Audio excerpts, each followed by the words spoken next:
வீணையை கொடியாக கொண்டு ஆட்சி செய்த மன்னன் இவன். வீணையில் மிகச்சிறந்த வல்லுநனான ராவணேஸ்வரன். அனைவருக்கும் வணக்கம். சிவனுகிரம் அனைவருக்கும் சித்திக்கட்டும். நாம் இன்று பார்க்க போகிற பதிவு கடைசி நட்சத்திரம் 27 நட்சத்திரமான ரேவதி நட்சத்திரத்துக்கான பதிவு. இந்த நட்சத்திரத்துடைய வேதகால கேரக்டர்ஸ், அதை பற்றின கேரக்டர்ஸ் டீகோடிங் மற்றும் கர்மவினை நீக்கும் பரிகாரங்கள் மற்றும் அதோட சாதகதாரி பரிகாரங்களை பற்றி இந்த பதிவுல நம்ம பார்க்க போகிறோம்.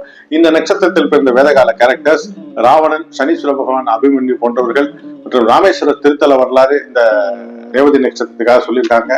சோ கடைக்கோடியில் இருக்க ராமேஸ்வரம் கூடிய வரலாறு இந்த நட்சத்திரத்துக்காக சொல்லியிருக்காங்க. இந்த நட்சத்திரம் புதனுக்கான நட்சத்திரம். இந்த நட்சத்திரத்தின் அதிதேவதை சனி பகவான், விலங்கு பெண் யானை, பறவை வல்லூர், மரம் இலுப்பை மரம், மலர் வெண்காந்தல் மலர் போன்றவை இந்த நட்சத்திரத்துக்குரிய இதுவா சொல்லியிருக்காங்க. பிளஸ் இந்த நட்சத்திரத்து கோயிலாக கருங்குடி கைலாசநாதர் கோயில், இது திருவாரூர் மாவட்டத்துல இருக்கு.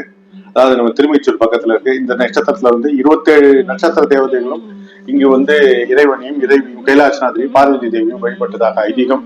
சோ இந்த நட்சத்திரத்துக்கான டெம்பிளா இதை சொல்லியிருக்காங்க. சோ நம்ம இப்போ ராவணேஸ்வரன் வரலாறுக்குள்ள போயிடலாம். ராவணனோட வரலாறு பாத்தீங்கன்னா, ராவணன் அதாவது பிரம்மனோட பேரனாக கருதப்படுகிறான்.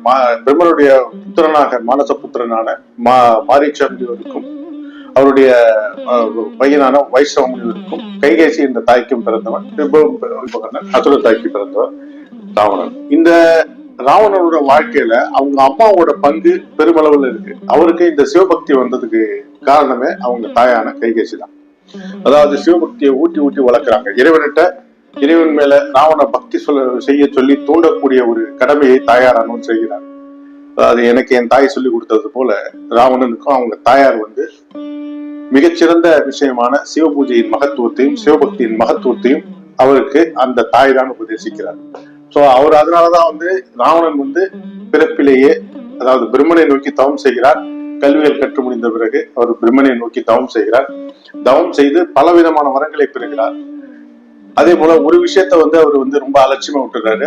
மானிடர்கள் அப்படின்ற ஒரு விஷயத்த அவர் கேட்காம விட்டுறாரு. எல்லா விஷயத்தாலையும் மரணம் நேரக்கூடாது என்று வேண்டிய ராவணன் மானிடர்களால் மரணம் நேரக்கூடாது என்று கேட்பதை அவர் விட்டு விடுகிறார். சோ அதனாலதான் ராவன் ஒரு மனித பிறவியாக பிறந்து அவதாரம் எடுத்து அவரை சம்ஹாரம் செய்கிறார். அதாவது எப்படின்னா, கடைசி வரைக்கும் ராவனுக்கு சில விஷயங்கள்ல மற்றவர்களால ஞாபகம் ஊற்றதாதான் சொல்லியிருக்காங்களே ஒழிய, அவருக்கு தான் ஒரு கடவுள்ன்றது எந்த ஒரு சுச்சுவேஷன்லயுமே அவருக்கு தானா ஞாபகம் வந்தது இல்லை. மற்றவர்கள் நினைவூட்டுவதன் பயனாக அவருக்கு அந்த கடவுள்ன்ற ஒரு மெமரி வந்ததாக இருக்கலாம். இது பல புராணங்கள்ல இந்த விஷயங்கள் அவதார நோக்கத்துக்காக வந்தவர்கள் கடவுளோட சொரூபத்துல இப்ப வேற ஒரு விஷயமா கன்வெர்ட் ஆகிறாங்க. நரசிம்மரா கன்வெர்ட் ஆகிறாங்க அப்படின்னா அது வேற மாதிரி, பிறப்பது அப்படின்றது வேற மாதிரி. ஈவன் மீனாட்சி அவதாரத்திலையும் பார்க்கலாம், தேவி எடுத்த பல அவதாரங்கள் மீனாட்சி அவதாரத்திலையும் பார்க்கலாம். அது மாதிரி ஒவ்வொரு அவதாரத்திலுமே அந்த அவதாரம் என்பது ஒரு சின்ன குழந்தையாகி பிறப்புல இருந்து வரதான். கடவுளோட அவதாரம் நோக்கம் தெரிந்த ஒரே அவதாரம் எனக்கு தெரிந்து கிருஷ்ணன் மட்டும்தான். பாக்கி யாருக்குமே அந்த அவதார நோக்கமானது தெரிவதில்லை. சோ அப்படி இருக்கக்கூடிய ஒரு சுச்சுவேஷன்ல இந்த ராவணனானவன் தாயாருடைய அட்வைஸ் பிரகாரம் இந்த சிவனுடைய வழிபாட்டை படு தீவிரமாக கடைபிடிக்கக்கூடியவன், வீணை இசையிலே மிகுந்த தேர்ச்சி உடையவன். இவருக்கும் அகஸ்தியருக்குமே ஒரு முறை போட்டி நடக்குது. வீணை இசையில யார் நல்ல வல்லவர் என்று சொல்லக்கூடிய நிலையில நாரதர் இவரோட ஆணத்தை அழிக்க இந்த மாதிரி தென் திசையிலே ஒரு மானிடர் இருக்கிறார். அவர் அவரை கூட வீணையில் சிறந்தவர் இந்த உலகத்திலே இல்லைன்னு சொல்ல, இவங்க 2 பேருக்கும் வீணைக்கான போட்டி நடக்குது. அதாவது என்ன ஒரு கண்டிஷன்னா, ஒரு மலையை சாட்சியா வைத்து அந்த மலையானது யாருடைய இசைக்கு உருகுகிறதோ அதுவே அந்த அவரே சிறந்தவராக தேர்ந்தெடுக்கக்கூடிய ஒரு லெவல்ல அகஸ்தியர் ஆக்சுவலா ராவனுக்கு பெரியப்பா. சோ அப்படி இருக்கக்கூடிய சுச்சுவேஷன்ல 2 பேருக்கும் போட்டி நடக்குது. இதுல ராவணன் இசைக்க உலகமே நின்று போகிறது.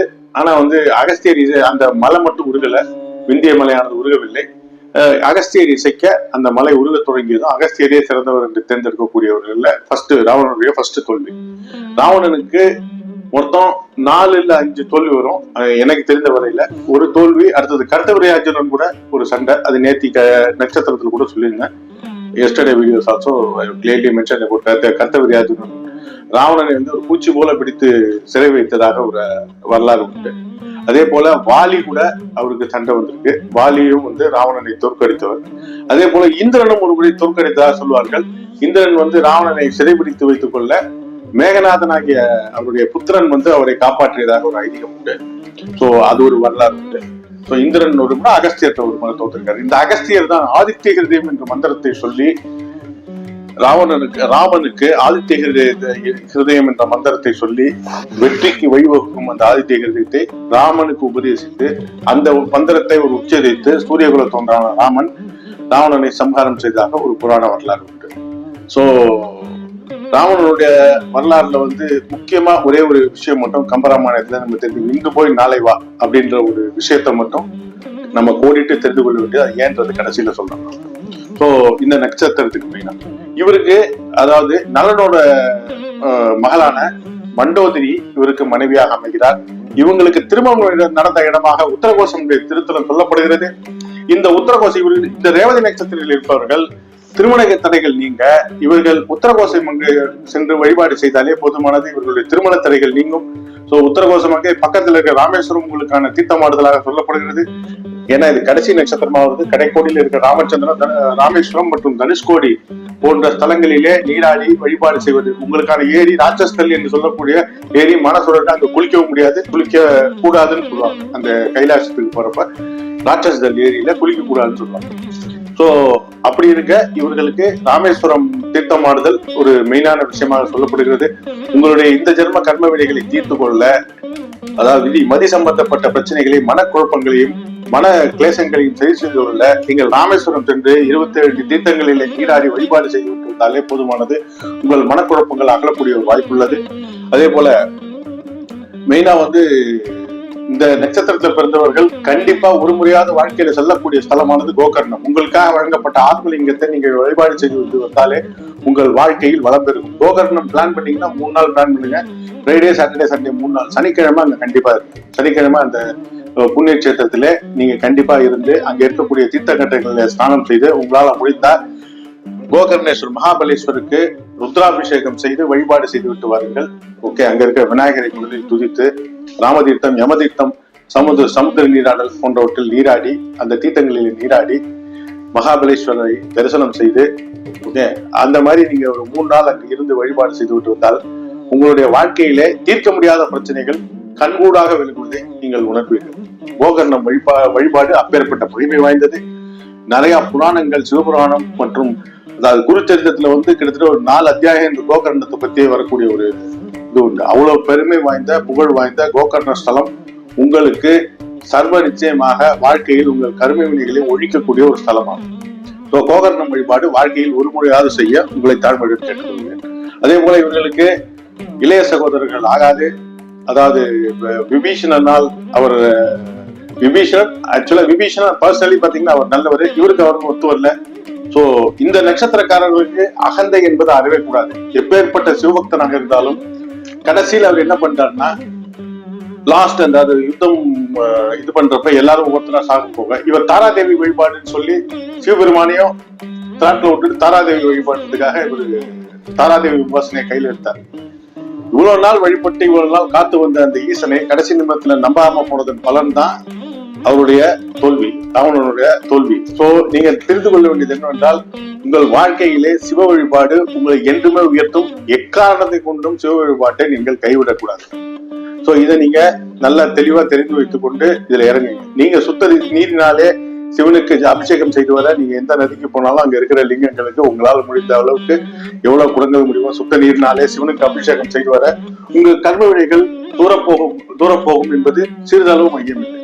அதே போல ராவணேஸ்வரனுக்கு முக்கியமாக வந்து அந்த சிவதாண்டவ சூத்திரம், அந்த கோகர்ணம் பத்தி நான் தனி கர்ம வினை ஒழிப்பும் கோகர்ணம் ஒரு வீடியோ போட்டிருக்கேன். அந்த வீடியோ கண்டிப்பா பாருங்க. இந்த ரேவதி நட்சத்திரத்தில் பிறந்தவர்கள் கண்டிப்பாக சொல்ல கேட்க வேண்டிய ஒரு முக்கியமான மந்திரம் சிவதாண்டவ சூத்திரம் என்று சொல்லக்கூடிய ராவணனால் பாடப்பட்ட ஒரு இதம். நீங்க அதே மாதிரி வீணை மியூசிக் கேட்டீங்கன்னா உங்களுடைய மனக்கிளேசம் கண்டிப்பாக உடனே ஆகணும். இம்மீடியட் ரிலீஃப் உங்களுக்கு வீணை இசை கேட்டாலே உண்டு. இந்த நட்சத்திரத்தில் பிறந்த கேரக்டர்ஸ்க்கு மெயினா சொல்ல வேண்டியது, இவர்கள் கொஞ்சம் அகத்தையா இருப்பாங்க, எல்லாரையும் தான் கட்டுப்பாட்டுக்குள்ள வைத்துக் கொள்ளணும் என்று நினைப்பார்கள். இந்த விஷயம் ஒரு பெரிய நெகட்டிவா போகும். சகலகலா உள்ளவர்கள் எல்லா துறையிலும் இந்த ரேவதி நட்சத்திரக்காரர்கள் இருப்பார்கள்.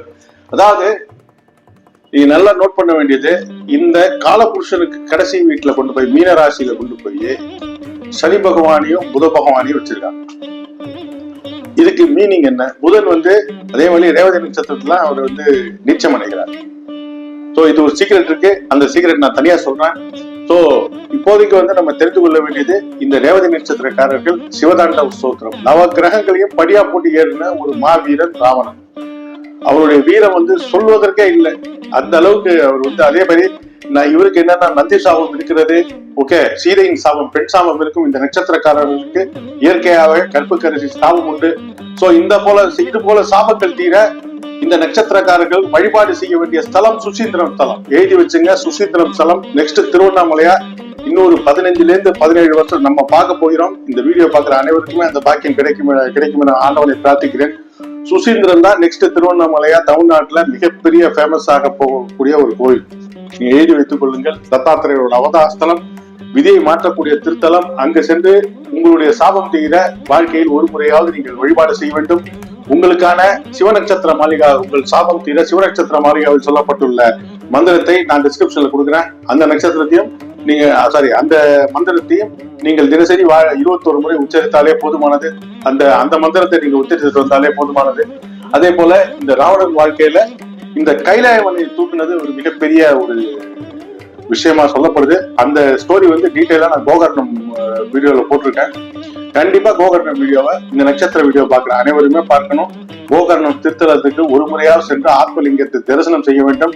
அது ராவணனுக்காக, உங்கள் மூதையான ராவணனுக்காக வழங்கப்பட்ட ஒரு லிங்கம்.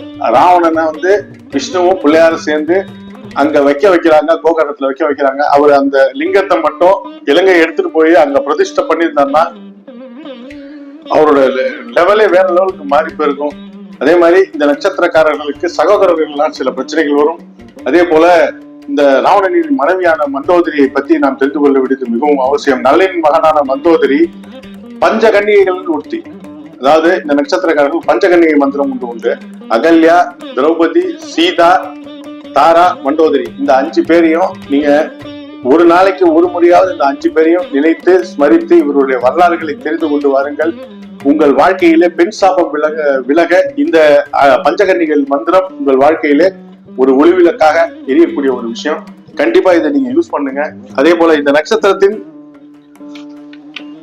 சாதகதாரையாக மிருகசீஷம் நட்சத்திரம் வருகிறது. சோ இந்த நட்சத்திரத்துக்கு அன்னை பார்வதி தேவியின் வழிபாடு மற்றும் பச்சரிசி மாவு தானம் செய்தல், எறும்புகளுக்கு பச்சரிசி மாவு விடுதல், தென்னை மரத்துக்கு மஞ்சள் நீர் ஊட்டுதல் மற்றும் பிரதோஷத்துக்கு கண்டிப்பா இளநீர் வாங்கி கொடுங்க. இந்த நட்சத்திரத்தை சேர்ந்தவர்கள் உங்கள் வாழ்க்கையிலே தடைகள் விலக கண்டிப்பா பிரதோஷத்துக்கு நீங்க இளநீர் வாங்கி கொடுத்தீங்கனாலே போதும். உங்களுக்கு வாழ்க்கையிலே தடைகள் விலகி முற்றிலும் நல்ல ஒரு வாழ்க்கை அமையும். இதான் மெயினா 2 விஷயம். நீங்கள் சிவபுராணம் புத்தகத்தை வீட்டில வச்சுக்கணும். இந்த சிவபுராணம் புத்தகம் வாங்கி வைத்துக் கொண்டு வழிபாடு செய்து வர உங்கள் வாழ்க்கையில் அதிர்ஷ்டம் பெருகும். இந்த மாதிரி தீர்த்தமும் சொல்லிட்டார். சித்தர், நட்சத்திரத்தின் சித்தர் ரேவதி நட்சத்திரம், சுந்தரானந்த சித்தர், எல்லாமல்ல சித்தர் மதுரை சுந்தரேஸ்வரர் சன்னதிக்கு அருகிலே அவருடைய பிரகாரத்துல இருக்கிற எல்லாமல்ல சித்தர் சன்னதி. அவர் தான் சுந்தரானந்தரா கருதப்படுகிறார்.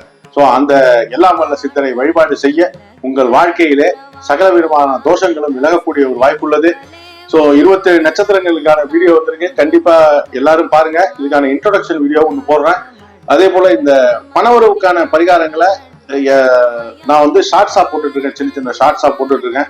உங்களுக்கு டீட்டெயிலா வேணும்னா நீங்க கமெண்ட்ஸ்ல சொன்னீங்கன்னா நான் அதுக்கான டீட்டெயில் வீடியோ ஒவ்வொரு நட்சத்திரத்துக்கும் மேக்சிமம் ஒரு 5 நிமிஷம் வரும்.